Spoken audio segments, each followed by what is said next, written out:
कहते हैं कि कुर्सी जो क्या ना कराए। यूपी के उपचुनाव में ये कहावत सच होती दिख रही है। आजकल नेताजी वोट के लिए जनता की हर डिमांड पूरी करने में लगे हैं। मुरादाबाद में एक बीजेपी कैंडिडेट जालीदार टोपी पहने दिखाई दी और इससे पहले कानपुर में समाजवादी पार्टी की कैंडिडेट नसीम सोलंकी ने मंदिर में जाकर पूजा की थी।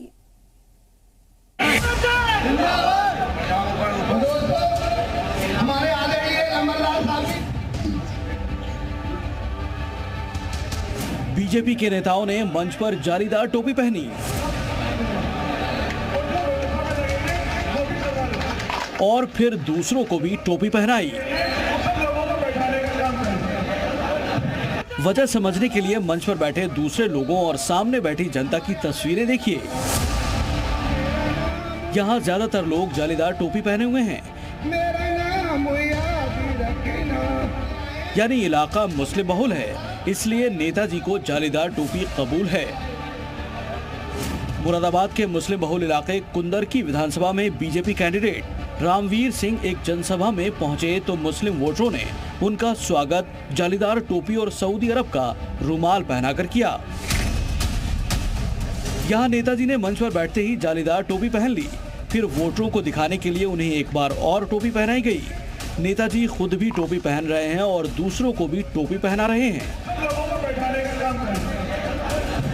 और नेताजी की सभा में मुस्लिम वोटरों को कसम दिलाई गई कि वो अपना वोट रामवीर सिंह को ही देंगे। समाजवादी पार्टी का गढ़ कहे जाने वाले कुंदरकी में बीजेपी कैंडिडेट पूरा जोर लगा रहे हैं। 31 साल से बीजेपी को इस सीट पर जीत नहीं मिली है, पर इस बार नेताजी का दावा है कि मुस्लिम वोटर अपनी मर्जी से उनका समर्थन कर रहे हैं। और जो भोजपुर गाँव में गाँव लगते हैं उसके लोगों ने एक सामूहिक बैठक रखी थी।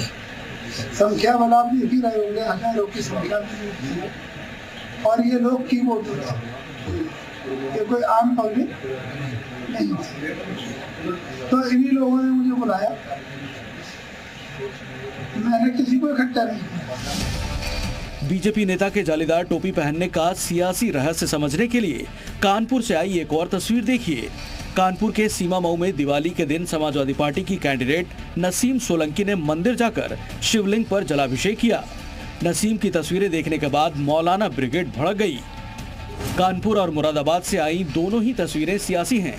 ज्यादातर मौके पर बीजेपी के नेता जालीदार टोपी में दिखाई नहीं देते और न ही समाजवादी पार्टी का कोई मुस्लिम नेता मंदिर में पूजा करता दिखता है।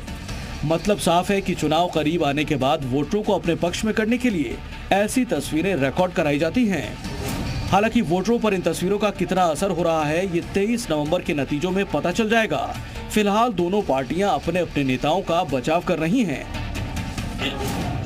अगर कोई भारतीय जनता पार्टी की नीतियों, कार्यक्रमों, सिद्धांतों के प्रति अपना भरोसा दिखाते हुए अगर पार्टी में आता है, समर्थन दे रहा है, तो उसका स्वागत है, इसमें कोई फर्क नहीं होना चाहिए। जालीदार टोपी लगा करके और वो अरब वाला गमछा ओढ़ करके जाते हैं, तो इसमें हमें कोई आपत्ति नहीं है, क्योंकि आपत्ति तो उनको होगी जो सुबह से रात तक हिंदू मुसलमान के बीच किसी तरीके से आग लगाई जा सके नफरत की।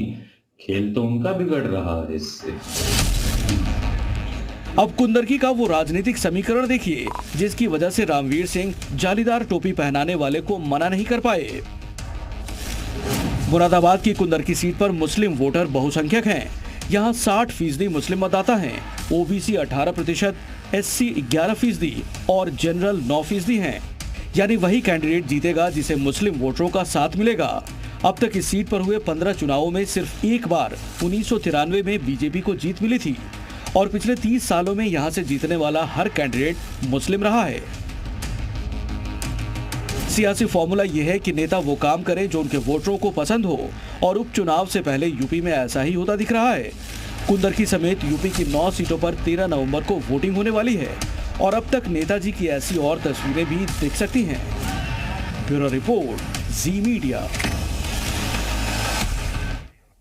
इसी खास रिपोर्ट के